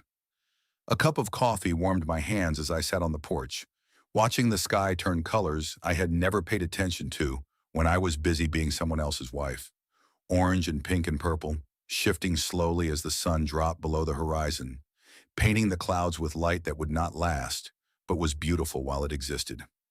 Bennett had gone home hours ago, back to the house 2 doors down where he had lived for 15 years and would probably live for the rest of his life. Nolan had called to give an update on the legal proceedings, his voice carrying the quiet confidence of someone who knew he was on the right side of history. The street was quiet now. The way small towns get quiet when the day is ending, when families gather around dinner tables and children are called inside, and the world settles into the peace that comes before sleep. My thoughts turned to everything that had been lost in the past year. The home I had lived in for 3 decades, now belonging to someone else, holding memories I would never revisit. The business I had helped build, now being run by strangers who did not know its history. The marriage I had believed was solid, now dissolved into legal documents and bitter memories. The relationship with my daughter, fractured and slowly, carefully being rebuilt. And then my thoughts turned to what had been gained. A house that no one else wanted, transformed through labor and love into something beautiful. A truth that had been buried for 40 years, finally brought to light. A community of people who had been wronged and who had found their voice. A friendship with a man who asked nothing and gave everything. A relationship with my daughter that was beginning anew on a foundation of honesty. A sense of myself that I had never known before. An understanding of my own strength that no one could take away. For 54 years, I had lived according to other people's expectations. Done what I was supposed to do. Accepted what I was told I deserved. Never questioned whether the life I was living was really mine, whether the person I was being was the person I wanted to be. But this life was mine. This house, this fight, this stubborn refusal to walk away from something that mattered. This willingness to stay when everyone else left. All of it had been found in the ugliest house on the street, in the documents of a woman who had died alone, in the $3 price tag that everyone else had laughed at, in the letter addressed to whoever finally stayed. I would not trade it for anything. Not for money, not for comfort, not for the easy path that I could have taken, the $50,000 that could have bought me a quiet life somewhere far from here. The yard stretched out before me in the fading light, the garden I was learning to tend, the flowers that were beginning to bloom, the street where my neighbors had learned to respect me, where people waved as they walked their dogs or drove home from work, the sky that was darkening into evening, filling with stars that had been there all along, waiting to be noticed. And the words that had started everything came back to me once more, as they did every evening when I sat on this porch and thought about how far I had come. To whoever finally stays. I had stayed, and in staying I had finally found the place where I belonged. Thank you for staying with me through this entire journey. I know it was long. I know there were moments when the path seemed dark and the obstacles seemed impossible. But you stayed, just like I stayed, and for that I am grateful. If this story touched your heart, if it reminded you of your own struggles, or gave you hope for your own future, I would be so grateful if you would subscribe to this channel. We share stories here about hope, about second chances, about finding strength in places no one expected to look. Stories about ordinary people doing extraordinary things. Stories about refusing to give up when the world tells you to quit. And I want to hear from you. Your story matters too. Have you ever found your place in something everyone else gave up on? Have you ever discovered that the thing no one wanted, the thing everyone dismissed as worthless, was exactly what you needed? Have you ever stayed when staying was hard, when it hurt, when everyone told you to leave? Leave your story in the comments. Share your experience. You never know who might be reading, who might need to hear exactly what you have to say, who might find courage in your words just as you found courage in mine. Until next time, take care of yourself. Be kind to yourself. And remember, sometimes the greatest treasures are hidden in the places everyone else has forgotten. Sometimes the most valuable things in life are the ones that nobody else wanted. And sometimes, just sometimes, staying is the bravest thing you can do.